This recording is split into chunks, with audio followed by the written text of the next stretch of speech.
भगवान हमें दुख क्यों देता है? सुनिए इस कहानी के माध्यम से। एक लड़के का जन्म एक रईस घराने में हुआ। ऐशो आराम की सभी सुविधाएं उसके पास थी।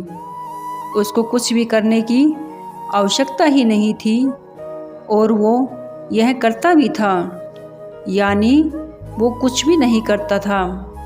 वह बहुत आलसी था।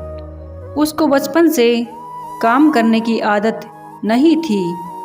उसके पिता ने उसको बहुत समझाया, पर उसका मन सोने और खाने पीने में ही था। एक दिन उसके पिता की मृत्यु हो गई। उसकी माँ पहले से ही सर्वज्ञ सिधार चुकी थी। उसके भाइयों ने उसे यह कहकर निकाल दिया कि वो कुछ नहीं करता और उसके भाई सारी उम्र उसे खिला पिला नहीं सकते। वो मन से उदास और पूरी तरह से टूट चुका था। पिता को खोने का दुख अभी समाप्त भी नहीं हुआ था कि उसके घर से उसे उसके भाइयों द्वारा जुदा कर दिया गया। वो निकल पड़ा बिना किसी मंजिल के। रास्ते में चलते चलते उसको बहुत भूख सताई। वो एक आम के बगीचे में पहुंचा। उसने देखा कि आसपास कोई भी मौजूद नहीं है और बगीचे की रखवाली करने वाला माली एक पेड़ के नीचे गहरी निंद्रा में सो रहा था। तो उसने आम तोड़कर खाने शुरू कर दिए। थी तो यह चोरी ही, पर आलसी व्यक्ति को इसमें कुछ गलत नहीं लगा।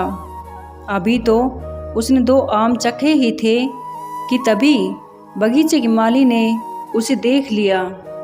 माली उसके पीछे डंडा लेकर भागने लगा और आलसी व्यक्ति ने माली के हाथ में छड़ी देखी और वो भाग निकला जंगल की ओर।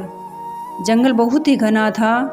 इतने बड़े जंगल में जंगली और खतरनाक जानवरों का होना स्वाभाविक था और आलसी व्यक्ति ने सुबह से केवल 2 आम ही खाए थे। वो भूख से तड़प रहा था।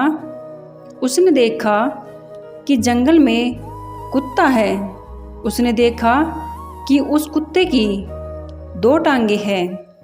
वो कुत्ता धीरे धीरे 2 टांगों पर चल पाता था। आलसी व्यक्ति उस कुत्ते को देखकर समझ नहीं पाया कि यह कुत्ता जंगली जानवरों के बीच जीवित कैसे रह गया, क्योंकि वह तो बेचारा चल भी नहीं पाता था। इस परिस्थिति में इस कुत्ते का जीवित रहना अपने आप में किसी अजूबे से कम नहीं था। आलसी व्यक्ति यह सब सोच ही रहा था कि उसने एक शेर की दहाड़ने की आवाज़ को सुना और आलसी व्यक्ति इस दहाड़ को सुनकर घबरा गया। आलसी व्यक्ति ने आगे की ओर नज़र डाली और देखा कि एक शेर उस आलसी व्यक्ति की ओर बढ़ा चला आ रहा था। यह देखकर आलसी व्यक्ति के होश उड़ गए।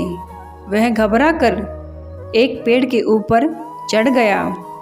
पेड़ के ऊपर से आलसी व्यक्ति ने देखा कि शेर बढ़ा चला आ रहा है कुत्ते की ओर। शेर के मुंह में एक मांस का टुकड़ा था।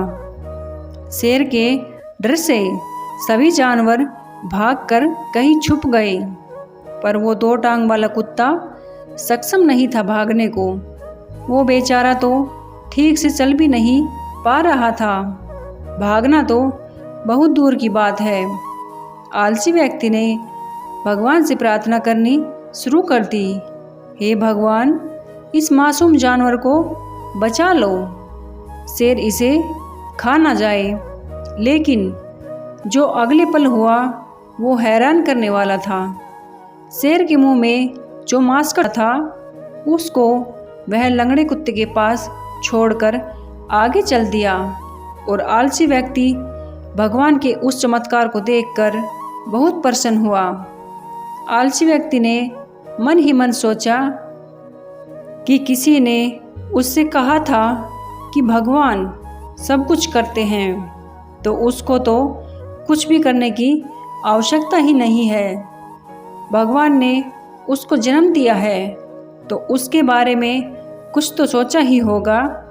अब उसको लगा उसको बहुत बड़ा ज्ञान प्राप्त हो गया है और वो जा बैठा पेड़ के नीचे इस प्रतीक्षा में कि भगवान उसके लिए भोजन का इंतजाम करेंगे। कुछ घंटे बीत गए, भगवान ने किसी को नहीं भेजा। आलसी व्यक्ति की नज़र बार बार उस व्यक्ति को ढूंढ रही थी जिसको भगवान ने भेजना था उसको खाना खिलाने के लिए, पर कोई नहीं आया। भगवान ने किसी को नहीं भेजा। पूरी रात बीत गई परंतु कोई नहीं आया।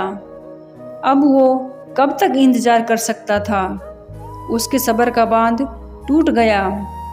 उसने सोचा आखिर भगवान हमें दुख क्यों देता है, और वो लगा जोर जोर से चिल्लाने, भगवान मेरी किस्मत में ही इतना दुख क्यों, इतनी तकलीफ़ क्यों, क्या बिगाड़ा है मैंने तुम्हारा, आखिर किस बात का बदला ले रहे हो तुम मुझसे। इस आलसी व्यक्ति की बात सुन ली। जंगल में साधना कर रहे एक साधु ने, वह साधु जा पहुँचे आलसी व्यक्ति के पास। आलसी व्यक्ति ने अपनी सारी बात उस साधु को बताई। पहले तो साधु महाराज ने आलसी व्यक्ति को भोजन कराया। खाना खाने के बाद आलसी व्यक्ति ने भरी आवाज़ में साधु से पूछा, भगवान ने उस लंगड़े कुत्ते पर भी दया दिखाई परंतु मुझ पर जरा दया नहीं दिखाई। आखिर क्या कारण है भगवान की इस बेरुखी का, भगवान हमें दुख क्यों देता है। साधु ने उत्तर दिया, यह सत्य है, भगवान ने हम सभी के लिए एक योजना तैयार की है और तुम भी उसकी योजना का हिस्सा हो, परंतु तुम भगवान के इशारे को नहीं समझे। भगवान तुम्हें उस लंगड़े कुत्ते की तरह नहीं बनाना चाहता, बल्कि भगवान तो चाहते हैं कि तुम उस शेर की तरह बनो जिसने उस लंगड़े कुत्ते की मदद की, उसको खाना खिलाया। सच यही है कि भगवान भी उसी की मदद करते हैं जो स्वयं की मदद करता है। कृष्ण जी ने भगवान गीता के 3 अध्याय के 8वें श्लोक में कहा है, कर्म न करने से कर्म करना श्रेष्ठ है। यदि तू कर्म नहीं करेगा तो शरीर का रेवा भी नहीं होगा। भगवान हमें दुख क्यों देता है भक्तों, सच यही है कि अर्जुन को भी अपना युद्ध स्वयं लड़ना पड़ा था। हाँ, भगवान अपने भक्तों की मदद जरूर करते हैं। कर्म तो भगत को ही करना होगा, जैसे अर्जुन ने अपना कर्म स्वयं किया था। तो दोस्तों, वीडियो को लाइक और चैनल को सब्सक्राइब जरूर करें। मिलते हैं अगली वीडियो में। धन्यवाद।